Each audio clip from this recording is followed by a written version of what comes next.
جی السلام علیکم رحمۃ اللہ، میں غلام مرتضیٰ ظفر پھر ظفر نامہ کے ساتھ حاضر ہوں۔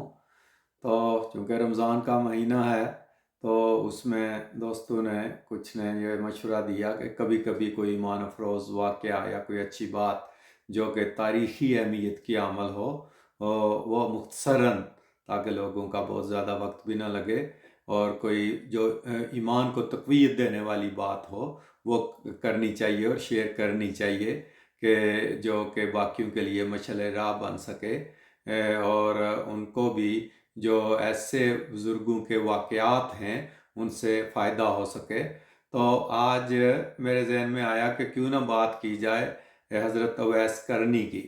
حضرت اویس کرنی وہ شخصیت ہے جو رسول کریم صلی اللہ علیہ وسلم کے دور میں تھے، مگر انہیں رسول کریم صلی اللہ علیہ وسلم کی بیعت کا یا ان کو دیکھنے کا شرف حاصل نہ ہوا، اس لیے وہ صحابی تو نہ ہوئے مگر وہ تابعین تھے۔ اور اس کے بارے میں رسول کریم صلی اللہ علیہ وسلم نے بھی فرمایا ہے کہ وہ تابعین میں سب سے اعلیٰ مقام پر وہ جو ہے نا وہ فائز تھے۔ یہ یمن کے رہنے والے تھے اور مراد قبیلہ تھا یمن میں، تو اس کے یہ فرد تھے، اور اس میں سے کرن کے رہنے والے تھے، تو کرنی اس لیے کہلائے اویس کرنی۔ تو انہوں نے اپنی والدہ کی بہت خدمت کی تھی، اور رسول کریم صلی اللہ علیہ وسلم کو دیکھیں کہ ملے بھی نہیں تھے مگر رسول کریم صلی اللہ علیہ وسلم نے ان کا پورا حلیہ بیان کیا۔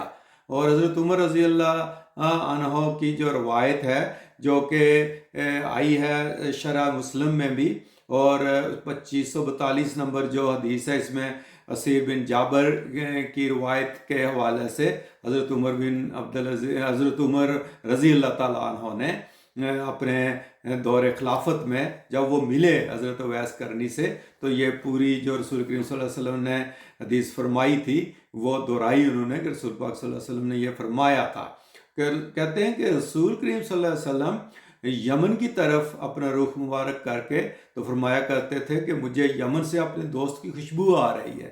تو صحابہ نے پوچھا کہ یا رسول اللہ، یہ کیسا دوست ہے کہ جو آپ سے ملنے نہیں آتا؟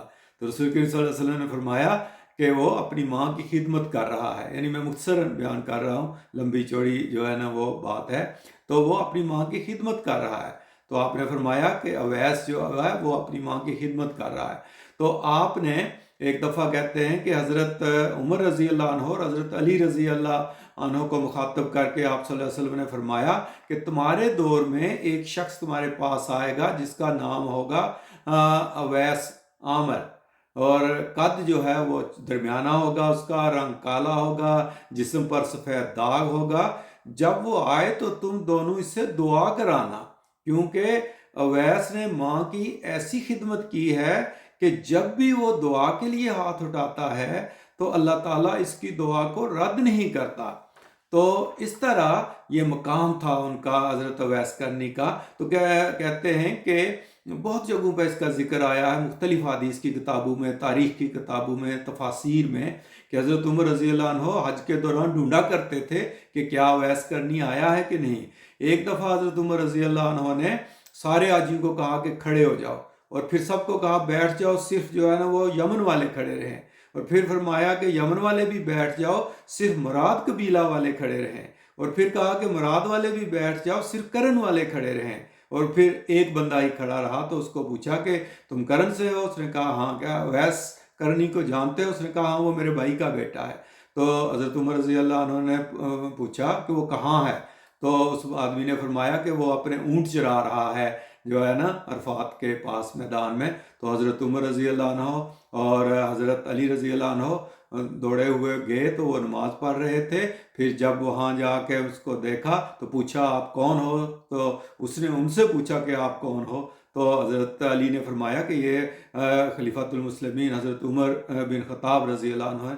تو وہ بیچارے کانپنے لگے، درویش آدمی تھے، بڑے ہی درویشانہ زندگی گزارتے تھے، تو انہوں نے تھوڑا ڈر بھی گئے، مگر حضرت عمر رضی اللہ عنہ نے فرمایا کہ ہم اس لیے آئے ہیں کہ رسول کریم صلی اللہ علیہ وسلم نے فرمایا تھا کہ تمہارے پاس ایک آدمی آئے گا جس کا نام اویس ہوگا۔ اور پوچھا کہ تمہارا نام اویس ہے؟ اس نے کہا کہ ہاں۔ اور پھر پوچھا کہ تم جو ہے نا یمن کے رہنے والے ہو؟ کہا ہاں۔ آپ مراد قبیلہ سے ہو؟ ہاں۔ اور آپ کرن سے ہو؟ ہاں۔ تو کیا آپ کو برس کی بیماری ہوئی تھی؟ اس نے کہا ہاں. کیا وہ دور ہو گئی ہے اور آپ صرف درہم کے ایک سکہ کے برابر رہ گئی ہے؟ اس نے کہا ہاں. تو پھر تصدیق ہو گئی کہ یہی وہ اویس کرنی ہے. تو حضرت عمر رضی اللہ تعالیٰ عنہ نے فرمایا کہ آپ ہمارے لیے دعا کرو، کیونکہ رسول پاک صلی اللہ علیہ وسلم نے فرمایا تھا کہ جب آپ اس کو دیکھو تو اس کو کہنا وہ تمہارے لیے دعا کرے. اور استغفار، مختلف الفاظ استعمال ہوئے ہیں مختلف حدیث میں کہ آپ اس کے لیے، آپ اس سے استغفار کروانا. تو انہوں نے حضرت عمر رضی اللہ عنہ کے لیے بھی دعا کی، حضرت علی رضی اللہ عنہ کے لیے بھی دعا کی.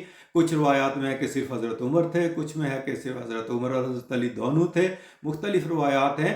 مگر یہ مقام ہے حضرت اویس کرنی کا کہ جو اپنی زندگی میں تو رسول پاک کو نہیں دیکھ سکے، مگر رسول کریم صلی اللہ علیہ وسلم اس کا سارا حلیہ بیان کر کے گئے اور اس کی فضیلت جو تھی وہ بیان کر کے گئے. تو یہ ہوتا ہے صلہ اپنی ماں کی خدمت کرنے کا، کہ انہوں نے ماں کی خدمت کی اور وہ اپنے ایمان کی تقویت کے اس معراج پہ پہنچ گئے کہ جہاں خدا تعالیٰ ان کی کسی بھی دعا کو رد نہیں کرتا تھا.